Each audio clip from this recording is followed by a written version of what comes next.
안녕하십니까 119 리서치 구독자 여러분. 화재와 사투를 벌이다 잠시 쉬고 있는 소방대원의 모습을 찍은 사진이나 영상을 보면 땀으로 범벅이 된 얼굴과 까맣게 변해버린 방화복을 볼 수 있는데요. 이번 영상에서는 방화복과 유해물질 제거에 대한 이야기입니다. 소방대원은 다양한 재난 현장에서 활동하는 동안 인체에 유해한 물질들에 노출되고 있다고 하는데 네. 설명 좀 부탁드립니다. 네, 1950년부터 2013년까지 미국 소방대원의 공무중 사망자 자료를 보면 1950년대에는 전체 사망자 중 3%만이 암으로 사망하였으나 2008년에는 무려 59%가 암으로 사망하였다고 합니다. 그러면 급격히 증가하게 된 이유가 뭐죠? 네. 이는 방염제 사용으로 발생한 다량의 발암 물질에 노출되었기 때문인데요. 위메스터의 메타 연구 결과에서도 소방대원의 암 발생 위험성이 일반인보다 약 1.5배에서 2배 이상 높다고 보고하였습니다. 실제 소방대원을 대상으로 유해물질이 어떻게 들어오는지 연구한 사례가 있나요? 네, 있죠. 네, 캐나다 소방대원을 대상으로 유해물질이 호흡기보다는 피부를 통해서 체내로 흡수된다는 것을 확인하였습니다.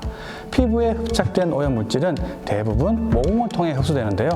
화재 현장의 뜨거운 열기가 합쳐지면 체온 유지를 위해 모공이 확장되는데 5도 상승 시마다 흡수율이 400%나 증가한다고 합니다. 유해물질은 피부 부위에 따라 흡수 정도가 모두 다릅니다. 팔 부위의 흡수도를 1이라고 하면 생식기 부위는 무려 11.8배나 됩니다. 유해물질은 얼마나 빨리 제거하느냐가 관건입니다. 화재 현장에서는 다양한 물질들이 타면서 수많은 연소 물질들이 발생하게 됩니다. 소방대원이 활동하는 과정에서 이렇게 오염물질들이 피부와 방화복, 개인보호 장비 표면에 들러붙게 됩니다. 그럼 이렇게 방화복에 검게 묻은 물질들은 주로 어떤 성분인가요? 네, 방화복에 오염된 유해물질은 유형에 따라서 크게 두 가지로 나눌 수 있는데요. 중금속이나 다액방향족 탄화수소류, 미세입자 물질 등의 입자성 물질과 휘발성 유기화합물이나 산과 가스류 등의 유기성 물질들로 구분할 수가 있습니다. 우리가 흔히 볼 수 있는 검은색의 이 입자 물질들은 검댕이라고 부르는 물질인데요. 이는 탄화수소류와 중금속, 유기용매류, 산 등이 혼합되어 결합된 입자 물질로 소방대원의 피부와 방화복의 표면에 쉽게 달라붙을 수 있습니다. 대부분은 독성이 강해 아주 작은 양이라도 인체에 노출되면 건강상 문제를 일으킬 수 있습니다. 다수의 물질은 1급 발암물질로 지정된 물질들이어서 더욱 조심해야 합니다.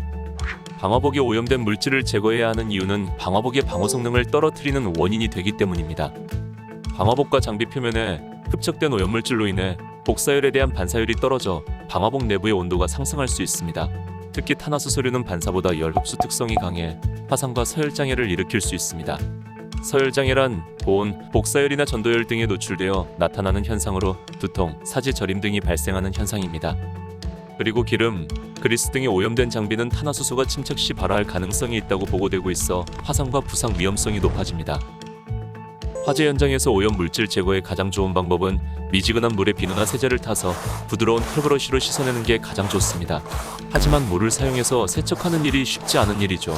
때문에 세척용 티슈를 사용하는 것이 현장에서 가장 효과적인 방법입니다.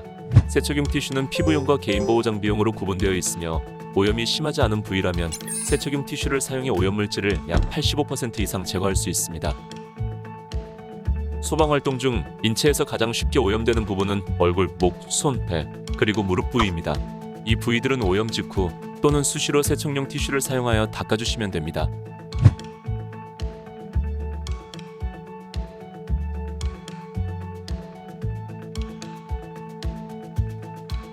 개인보호 장비 표면은 오염이 심한 경우가 많은데요. 이렇게 오염이 심할 경우는 거품 형태의 폼 세척제를 사용하여 제거할 수 있습니다.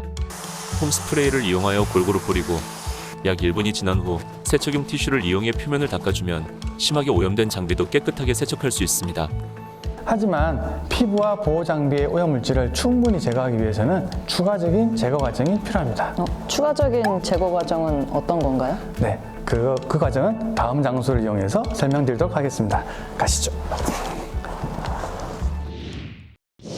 방화복 표면의 오염물질을 보다 세밀하게 제거할 수 있는 방법은 전용 세척 장비와 전용 세제를 사용하여 올바른 방법으로 세척하는 것입니다. 세척하는 과정에서 잘못된 세척 방법으로 세척을 하면 오염물질을 제대로 제거하지 못하고 방화복 본연의 방호 성능을 떨어뜨릴 수 있습니다. 고압 세척기 같은 장비를 이용해 방화복을 세척하는 경우가 있는데요. 방화복은 절대 강한 압력으로 물을 뿜어주는 방식으로 세척하시면 방호 성능에 문제가 발생할 수 있기 때문에 가급적 사용하시지 않는 게 좋습니다. 올바른 방화복 세척의 첫 번째 포인트는 적절한 세제 사용입니다. 일반 세제는 주로 땀이나 피지, 음식물 등 일상생활에서 발생하는 오염을 제거하는 제품들로 방화복의 오염물질을 제거하기엔 적절하지 않습니다. 방화복의 주 오염물질인 검댕과 중금속들을 제거할 수 있는 기능이 포함된 세제를 사용하는 게 가장 좋습니다. 그리고 세제 선택에서 가루로 된 분말 세제는 사용하시지 않는 게 좋습니다. 분말 세제는 분말 성분이 물에 완전히 녹지 않고 세탁 후에도 남아있어 방화복의 방호 성능을 떨어뜨릴 수 있으니 사용하지 않는 게 좋습니다. 검댕과 같은 탄화수소류를 제거할 수 있는 세제 성분과 중금속을 제거하기 위한 금속이온 제거제, 오염물질이 잘 제거되고 다시 부착되는 것을 막기 위한 재오염 방지제 등 다양한 성분들을 추가하여 제작된 세제입니다. 이런 전용 세제를 사용하면 방화복과 개인보호 장비의 오염물질을 보다 효과적으로 제거할 수 있습니다. 올바른 방화복 세척의 두 번째 포인트는 방화복 전용 세탁기를 사용해야 합니다. 가정에서 사용하시던 교반식 세탁기는 회전판이 강하게 회전하기 때문에 방화복 표면에 손상을 줄 수 있어 사용하시면 안 됩니다. 특히 중간에 회전봉이 있는 세탁기는 절대 사용하시면 안 됩니다. 방화복은 전면에서 투입하는 이런 방식의 드럼식 세탁기를 사용하셔야 표면 손상을 최소화할 수 있습니다. 방화복 세탁 시 불린 기능을 사용하시면 오염이 심한 방화복도 효과적으로 세척할 수 있습니다. 만약 불린 코스가 없는 세탁기라면 바스켓에 미지근한 물을 넣고 세제를 적당히 푼 다음 30에서 60분 동안 정도 미리 담궈둔 후 세탁을 하시면 오염물질을 보다 쉽게 제거할 수 있습니다. 드럼 세탁기는 일반 세탁기에 비해 사용하는 물량이 훨씬 적어 세척하거나 헹굴 때 오염물질이 남아있을 수 있습니다. 따라서 세탁 시 수위를 고 또는 중 이상의 단계를 선택해 충분한 물로 세척하는 게 좋습니다. 세탁기 사용에 있어서 중요한 포인트는 세탁량입니다. 세탁 시 방화복 간의 마찰에 의한 물리적 세척도 중요한 요소인데요. 적절한 세탁량으로 세탁해야 효과적으로 세척할 수 있습니다. 세탁량의 기준은 1평방피트당 1피스씩으로 너무 많은 양을 넣고 세탁을 하면 물리적인 마찰력이 충분히 이루어지지 않아 세척력이 30%에서 40%가량 감소하므로 적절한 세탁량을 준수하는 것이 무엇보다 중요합니다. 방화복은 크게 외피와 내피로 구분되는데요.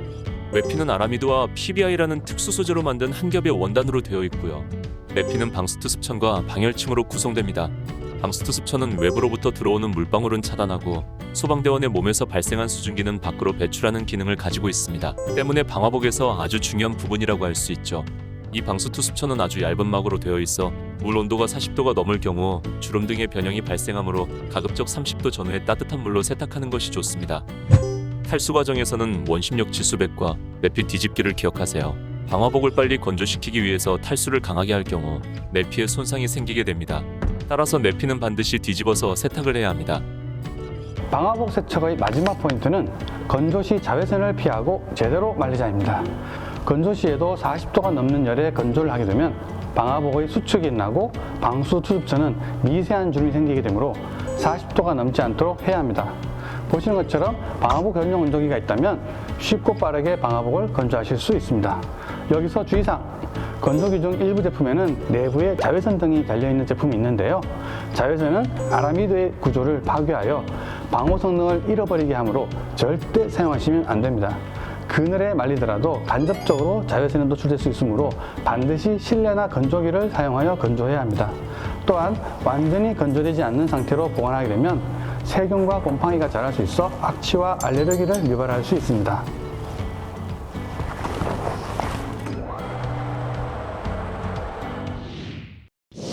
지금까지 현장에서 간단하게 오염물질을 제거할 수 있는 방법과 올바른 방화복 세척법에 대해 알아보았습니다. 이 영상을 보시고 현장에 계신 모든 소방관 분들이 오염물질로부터 건강을 지킬 수 있었으면 좋겠습니다. 혹시 다른 문의사항이나 개선사항이 있으시다면 아래 번호로 연락 주시기 바랍니다. 여기 박사님께서 친절하게 답변해 드립니다. 그럼 좋아요, 구독, 알림 설정.